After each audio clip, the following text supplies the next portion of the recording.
Un pharmacien agressé par jour, c'est l'annonce choc de l'Ordre national des pharmaciens qui tente d'alerter.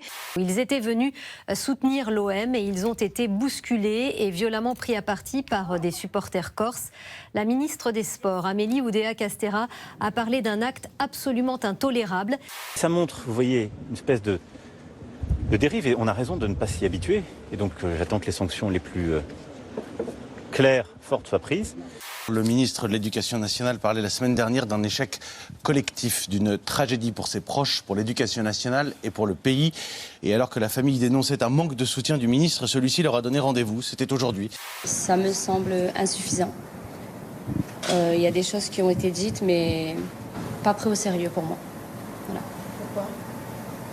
Une autre décision de justice qui était très attendue par la famille du petit Lucas, 13 ans, qui s'était donné la mort en janvier dernier. 4 adolescents ont bien été reconnus coupables de harcèlement. En revanche, le tribunal n'a pas reconnu de lien de cause à effet entre le harcèlement qu'il subissait et son suicide. Je pense que rien n'est audible, rien n'est acceptable et chacun peut comprendre la réaction des parents. Je ne sais pas, une fois encore, je ne suis pas non plus ministre de l'Éducation nationale. Je suis convaincu que Pape Ndiaye a fait tout le nécessaire et fera tout le nécessaire. Au niveau du dialogue, on n'a pas senti vraiment affecté par la situation de notre fille. Maintenant, on attend. Au niveau des actes, on a invité M. le ministre à participer à la marche blanche. On espère qu'il viendra ou qu'il sera présent. Cet ensauvagement et cette décivilisation. C'est le mot qu'a employé Emmanuel Macron la semaine dernière. Oui, on aimerait que les actes suivent et la conséquence de l'effondrement de l'autorité dans notre société.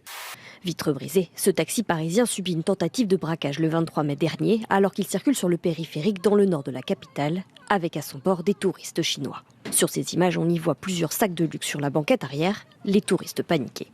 Ce sont quelques notes de réconfort pour accompagner aujourd'hui une mère, un père et un frère dont le deuil s'étire depuis plus de 3 ans. Un homme sur un scooter revient au niveau du taxi. Le conducteur refuse et percute le voleur. La vidéo a été tournée par Ridan Tong, une influenceuse chinoise de 23 ans qui l'a diffusée sur les réseaux sociaux afin de dénoncer l'insécurité des touristes dans la capitale française. Et le procès de l'ex-petite amie de Shaina s'est ouvert ce matin devant la cour d'assises des mineurs de l'Oise. Le jeune homme de 17 ans au moment des faits est accusé d'avoir assassiné et brûlé vive cette adolescente de 15 ans en 2019. Suspecté de l'avoir mise enceinte avant de la tuer pour laver son honneur.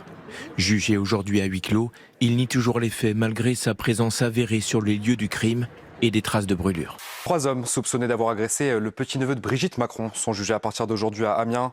Le procès s'est ouvert en début d'après-midi à 14h. Les accusés sont âgés de 20, 22 et 34 ans. Ils ont des parcours de vie difficiles, très accidentés. Le plus jeune est considéré comme handicapé en raison de son illettrisme. Il n'a pas d'emploi. Il a déjà été condamné pour viol sur mineur. Le plus âgé, lui, est sous curatelle.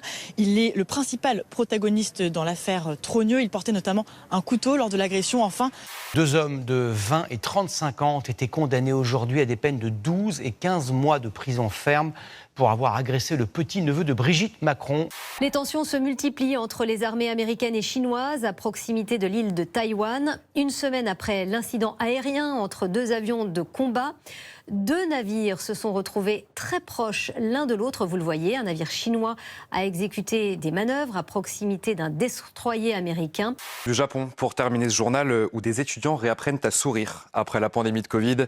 Regardez ces images, après avoir porté le masque pendant plusieurs mois, beaucoup n'y arrivent plus. Alors l'entreprise Smile Education donne des cours à l'Institut d'art de Tokyo. Et c'est grâce à un détecteur facial que le sourire des étudiants est évalué sur une note de 100. Et figurez-vous qu'une séance privée coûte environ 50 €. Zlatan Ibrahimovic prend lui sa retraite définitive et l'émotion était palpable hier à Milan pour le dernier match du géant suédois qui a même versé, regardez, sa petite larme, et oui, au moment des adieux.